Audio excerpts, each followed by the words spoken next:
TEDxIIMIndore. It's a pleasure to be here with all of you.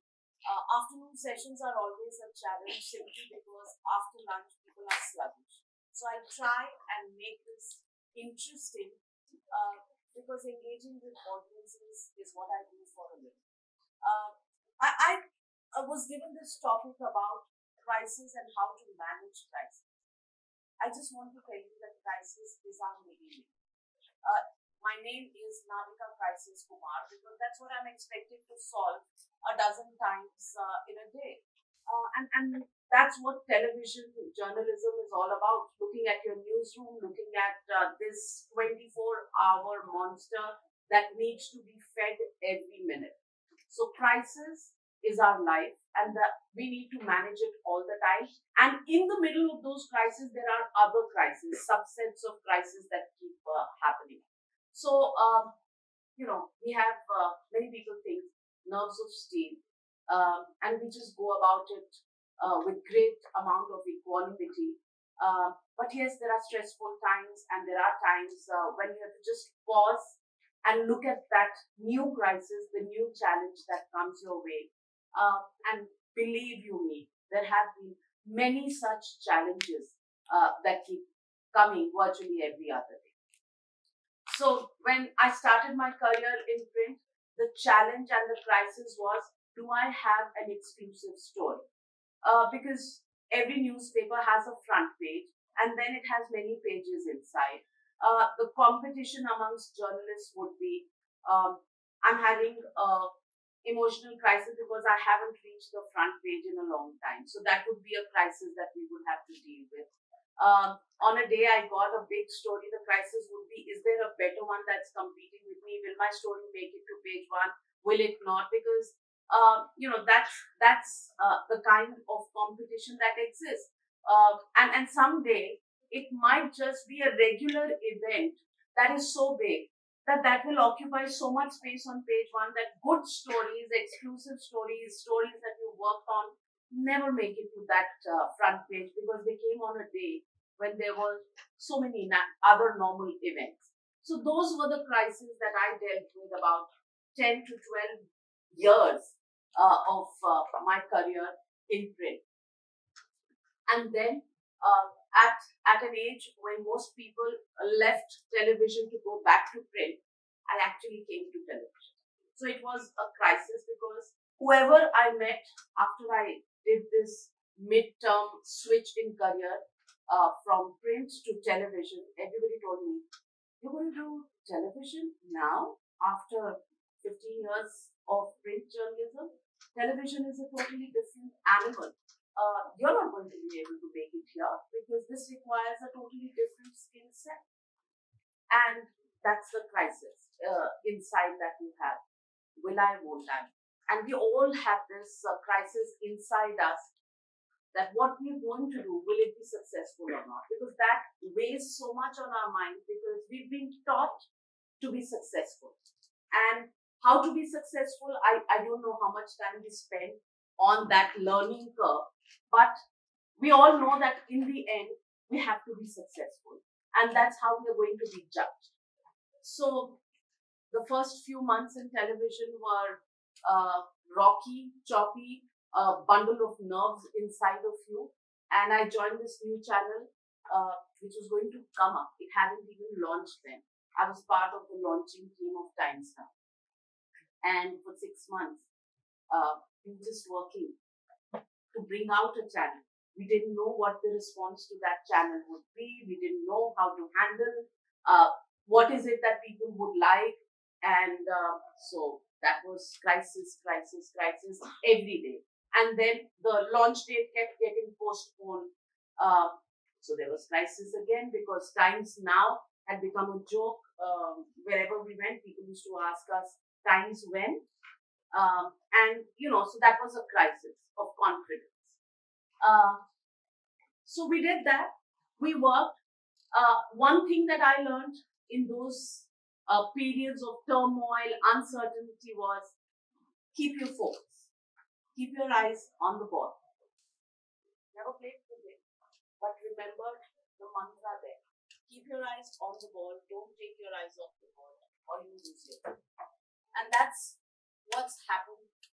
And today, after 3 decades of journalism, all I've learned is keep your focus. Don't get distracted.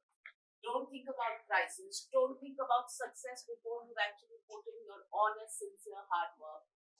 Don't carry that weight on your shoulder because that's not the time for carrying that. First, you have to do, and then you have to wait to see how it's done.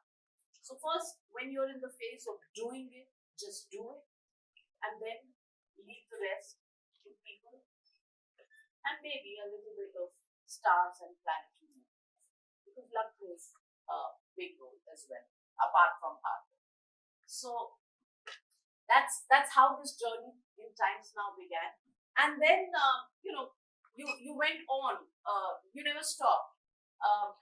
48 hours from now, I complete 17 years in television. When people had not given me even 3 months of survival with television because I had made the switch at the wrong age. So break all those barriers is what I learned. And you don't go out with an agenda to break something. You just do what you have to do, and you'll suddenly see you're setting records. And you're creating something that you don't realize is a big achievement, but people around you see and say, okay, she managed to do it. All my friends from the print background, even to this, oh my God, 17 years? That's longer than 15 years of print, and we didn't give you even 3 months. So that's one kind of crisis. And in television, as I said, crisis a minute is the way our lives are. Because a story lands up, how to take it, where to take it. The biggest crisis is to judge a story. Is it true? Is it worth putting on air? Or is it fake? And fake news versus true news is what this fight is all about in the media industry. Credibility is the key. So a brand, a newsroom, a channel or a newspaper that brings you credible news is what is going to stay with people on their minds. And if you get 4 wrong stories over 6 months, people don't forget.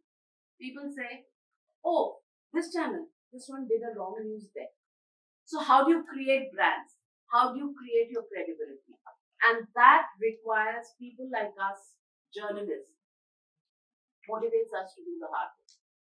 You have to know your primary sources. You have to be able to pick up the phone. And in television, I've learned that. In print, you could work on a story for a week. In television, something's happened, it's come to your notice. You have to be able to call up the right source to check whether it's right or wrong and take a split-second decision and put it on air. Because if you don't, somebody else will. And somebody else is always at your heels trying to be better than you. So you've got to be fast, you've got to be moving, and you've got to come out of that crisis of yes, no, maybe. There is no space for uncertainty. It has to be a precision attack every time, every minute, every 10 minutes, every half an hour. You're being judged. So it's a crisis. It's a crisis within. It's a crisis in your mind. These are mind games that keep going on, but you're dealing with crisis. And if you're honest, sincere, and you go not the shortcut route, but the hard way of doing journalism, the basics that we learned when we started our careers, it works. And then let me tell you about another crisis that happened. I mean, we were very used to all of this, newsrooms, the screaming, shouting, you got this, check this, put this on air. Why is the spelling wrong? Because when you're first typing and wanting speed and correctness, there are, errors that happen. So, if you come to a newsroom, you suddenly feel you're in a fish market. But there is order in that madness. And believe you me, that's what keeps us going and keeps us on our toes. In the middle of all of this comes another crisis, which is the pandemic crisis. And we don't know because we've never dealt with anything like this before. So how do you do it? Suddenly there is a lockdown, everything is shut, but you are an essential service because news never shuts. It doesn't take a break. That's what our DNA is all about. So how do you keep it going?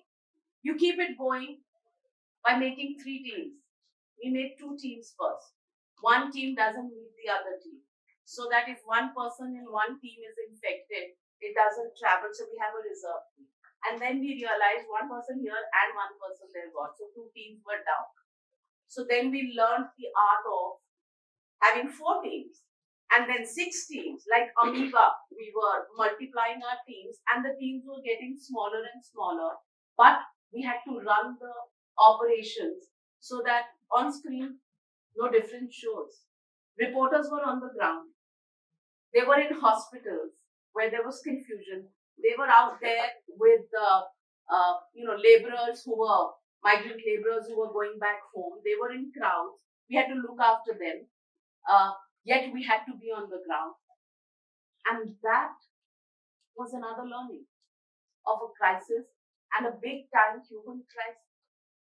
And then to get information almost as if nothing had happened, put it on air, keep people informed because there was a lot of uncertainty, suspense, questions, doubts, and we had to keep our viewers, we had to keep our country informed about the right picture. That was a crisis. We had to have online studios in people's homes and keep minimum people in the office, people on the directorial production front, the guys who do the connection to the satellites, who send the feed, and anchors sitting at home.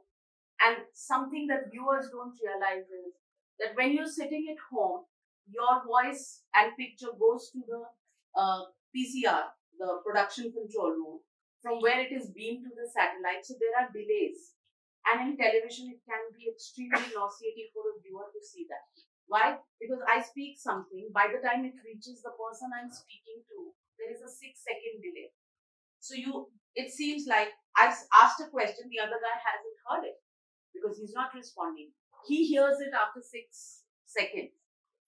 So we had to get that technology right. It was a challenge. How do you get that technology right? And nobody ever thought about all this because we were always in studios and there was no time lag.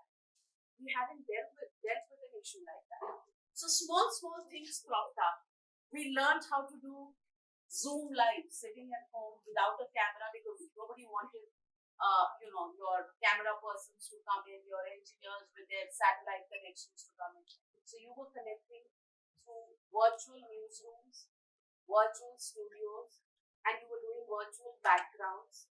And that's how we operated. That was a crisis, like nothing else that we've ever seen or experienced.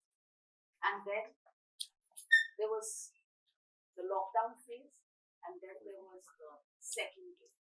And the second wave hit us very hard.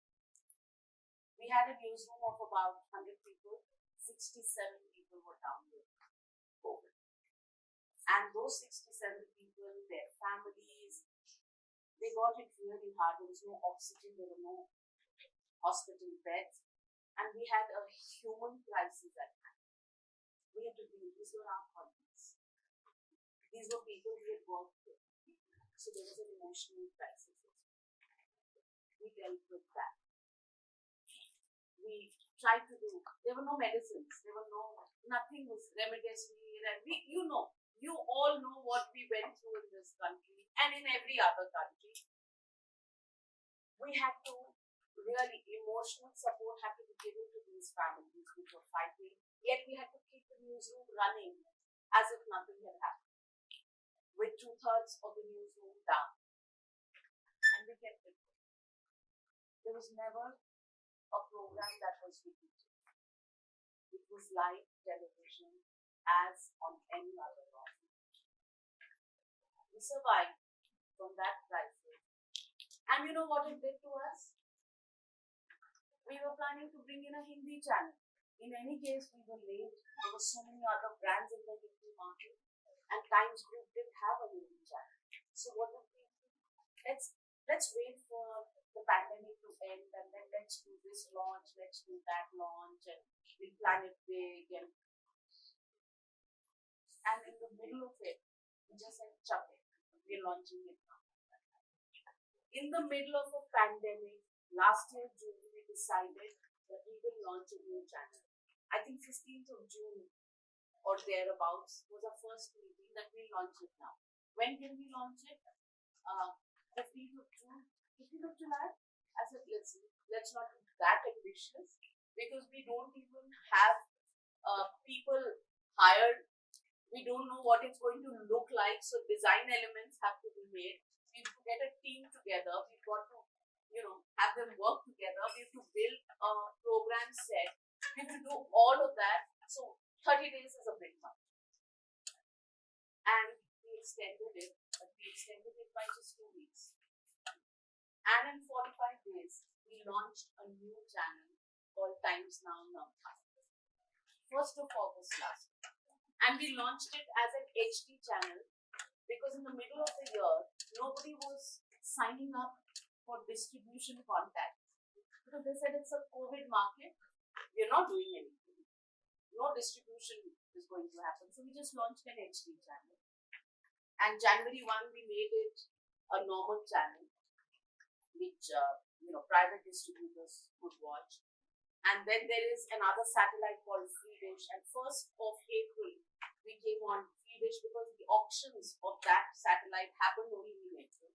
So we came 1st of April, fully distributed channel. And here we are today. We've beaten many legacy brands between April and now. We are at number 7, the lucky 7, out of 21 Hindi channels. We're in the top 1/3. And 6 crore people already watching Times Now Bharat in a week. When the number for 20-year-old channel is about 7.5. So 6 crores in 4 months is the viewership of this channel. That's facing a crisis and making an opportunity out of a crisis. And as they say, the rest is always divine blessings. So that's been my journey of managing crisis. And as I said, crisis has been our middle name.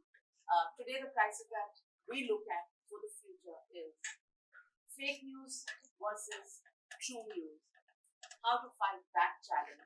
Because everybody thinks they are a journalist. Citizens have mobile phone, YouTubers come up. But is that information something that you can depend on? That's a challenge that we are facing.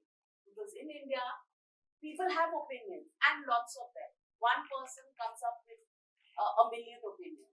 Multiply that by the population of this country. Opinions are there, but facts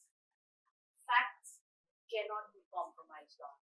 And that's the new crisis, and that's the new challenge.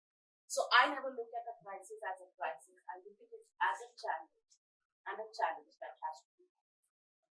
Thank you very much for being a very patient audience, and I hope I did good to this.